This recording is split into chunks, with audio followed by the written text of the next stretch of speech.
I'm getting ready to add varnish to the giant Canada Goose piece. So I thought I would come on real quick and talk to you a little bit about the varnish that I like to use on my paintings. I know that this is a question that lots of artists have, so I hope that you find this helpful. Remember when I start painting on any of my wood, so the whole substrate is wood, also the wood cutouts, I always cover them first with a coat of the GAC 100 from Golden. Let me grab it real quick.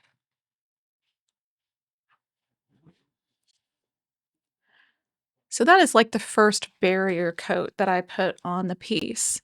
And then to actually add the sealer to the piece, the varnish that I like to use is from Heritage Multimedia. And I use a combination of the matte varnish along with the gloss varnish.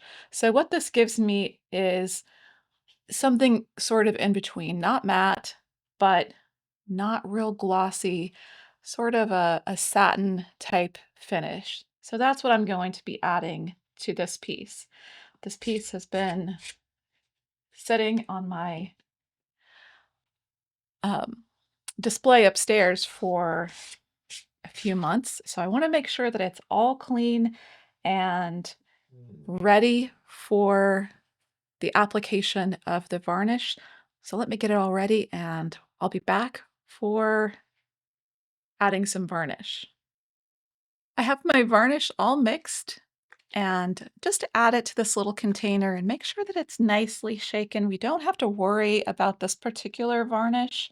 Mixing it by shaking it doesn't add any bubbles to it. And I'm going to start painting it on my surface. This is a big piece, so varnishing big pieces can be a little nerve-wracking, but I'm just going to be somewhat methodical, starting from the top, working my way down. I do have a water mister available, so if I'm having any trouble with it drying too quickly, I can just give it a quick mist.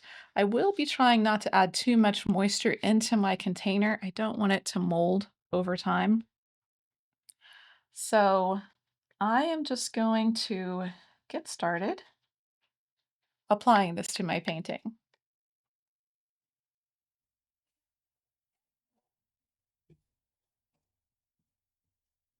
If you wanted to, you could certainly do this flat. For me trying to film it for you, it's just a little bit easier to have it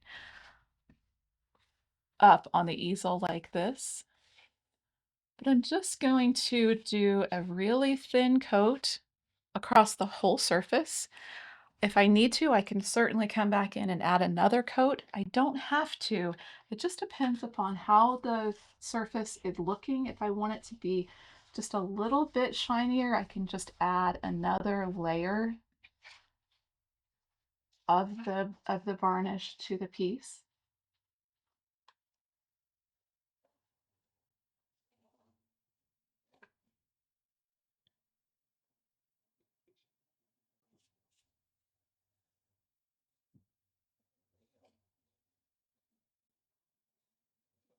I love to add varnish. It not only protects and seals the piece, but it also just brings all of those colors back to life again.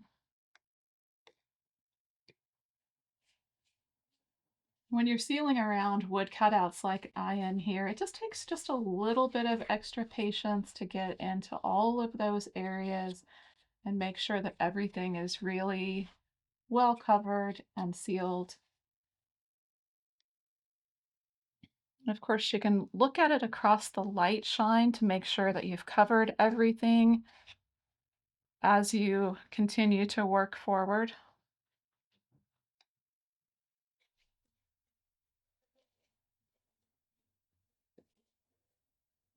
So I'm just going to continue to paint all of this on while my dogs, of course, misbehave upstairs. I'm going to try to make sure I always have little floating hairs, also compliments of my pups. But I'm just going to keep going and keep sealing this piece. I hope that this video was helpful for you if you're wondering what kind of sealers maybe you should look at. I love this sealer. It's for even for a big piece like this, I just feel so comfortable with the sealer that I don't worry about it. I've used other sealers in the past where, it felt like everything had to be just perfectly right, or you could have, you know, bad brush strokes or marks in the sealer. And I love this varnish. So I hope that this tip helps you.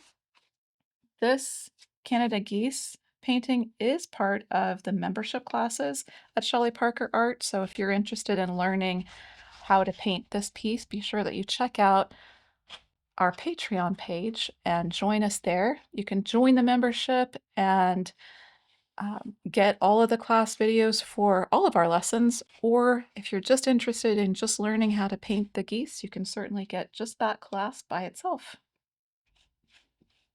Have a great day, everyone.